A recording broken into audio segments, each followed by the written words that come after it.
welcome back to the Magic Ride, and this week we're not in the disappointing room of mediocre videos. For this week, it is Golden Week, and I am I'm recording from my hotel room in Kyoto. So tonight when I'm recording this, is the second night I am staying in Kyoto. Tomorrow morning I'm packing all my stuff up and going to Osaka, and I will make another video about that trip. But, what can I say?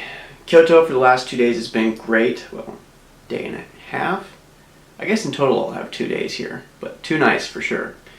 It's been great here so far. I've really liked it. I did a lot of really cool stuff today. You saw some of my roll-in. I went to an old castle called Nijo, which is really important in Japanese history. In fact, I couldn't show you on video, but I got to walk through a Japanese national treasure. Inside the second courtyard of the castle is an area where the emperor and the shogun met with emissaries, feudal lords from around Japan. And it's historic because it's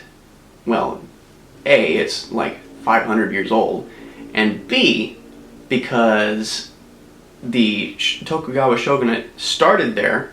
That's where Tokugawa Ieyasu took power, and it's also where this shogunate ended. It's where the last Tokugawa, I can't remember his first name, relinquished power back to the emperor, back to the imperial line. So that was really interesting.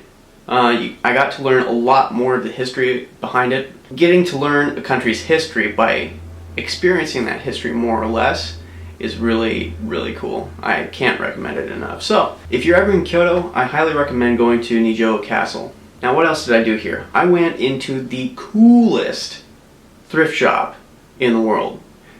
Now, unfortunately, I didn't buy anything, but a couple of you got to see my pictures that I took inside there. It was a really cool leather jacket, and everything was really super cheap and really high quality. It was great.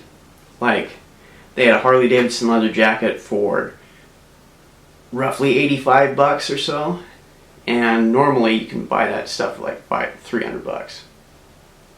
Really good deals. They had a Luminox watch in there. It's regularly a $450 watch. They had it in there for about 210 bones. I'm trying to think what else. They had even a couple of Rolexes in there, and I didn't care to compare the prices because 4,000 bucks, even if that's half off, is way out of my price range. Anyway, all this time I've been talking about my second day in Kyoto. I was here half a day yesterday too. So what did I do then? So when I got here first, I of course came to my hotel, I checked in, and then I got out and I wandered around Kyoto a bit. I went into the Bic camera just to see how it was different from the Tokyo Bic camera. It's pretty different. There is also a Yodobashi camera, but I didn't go in there. All the big electronic stores here in Japan have the same vibe in that they're kind of like this. Sensory overload. After going into the Bic camera, I went to the Fushimi Inari Shrine, the Fushimi Inari Taisha, which is, some of you will know, there are lots of pictures of Kyoto where there's just these red posts, or red gates as they're called, red torii gates, one after the other after the other.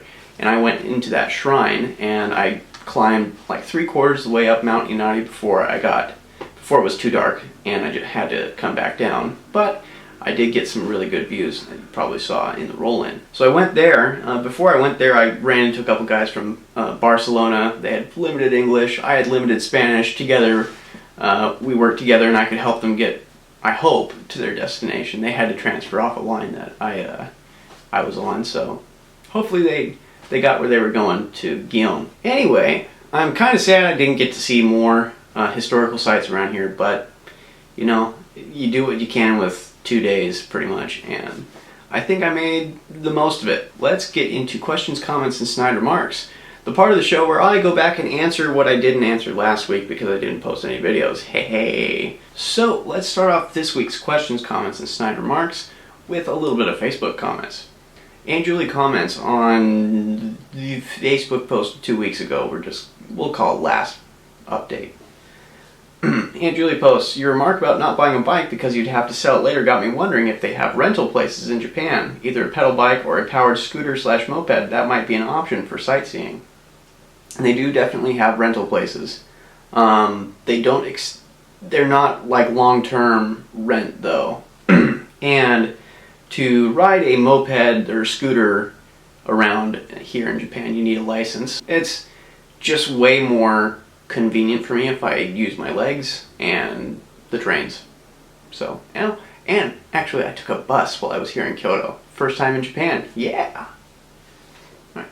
Aunt Roberta says, love that you spent your Easter at church. No better place to spend it. Made me think, do they celebrate Easter with a bunny and eggs in Japan? Mostly they don't celebrate it at all. But if they do celebrate it, it's the Disney version of Easter, where they just think it's a huge spring festival with Disney characters. I'm assuming that at church it's all about the death and resurrection of Jesus Christ, but Japan as a whole is still non-Christian. Just wondering about the holiday celebration in that country. Maybe it's a non-holiday. Definitely a non-holiday. Most people don't even have any clue what it's about, really. They have some vague notion of it being about eggs and rabbits, but they don't know why. They don't know any kind of. They don't have any kind of connection to even the commercial American edition of Easter. Next, Mom says, how's your Japanese coming? Are you becoming more fluent? We are finally getting some sun here in Spokane, although temps are still below normal. Is it very rainy there? More like Seattle or more like Spokane? Excellent question. So my Japanese is coming along okay, I think. So far on vacation I haven't really spoken much. I've tried to use it a little bit, but in these big cities, I'm not expected to speak Japanese, so I don't. It's just easier for me to communicate in English. But my Japanese is coming along. I'm getting better. I'm becoming more able to speak fluently, speak in shorter, and communicate more precisely than I was before. Temperatures here this week, temperatures were pretty high. It felt like about close to the 80s at least, if not in the 80s. Definitely at least 75, and the humidity is starting to rise. So I'm going to melt this summer. Yay! As far as rain, we're not in the rainy season yet, but from what I've heard, rainy season is in June, and it's going to be just like monsoon type rains. Alright guys, that wraps it up for this week's questions, comments, and snide remarks. If there are any questions or comments or snide remarks that are posted in between this video being uploaded and my recording in Osaka, I will address those in that video as well. Thank you all so much for watching. Tune in next time for footage from Osaka, as well as more awesome content with subpar production values. I'll see you then. Bye.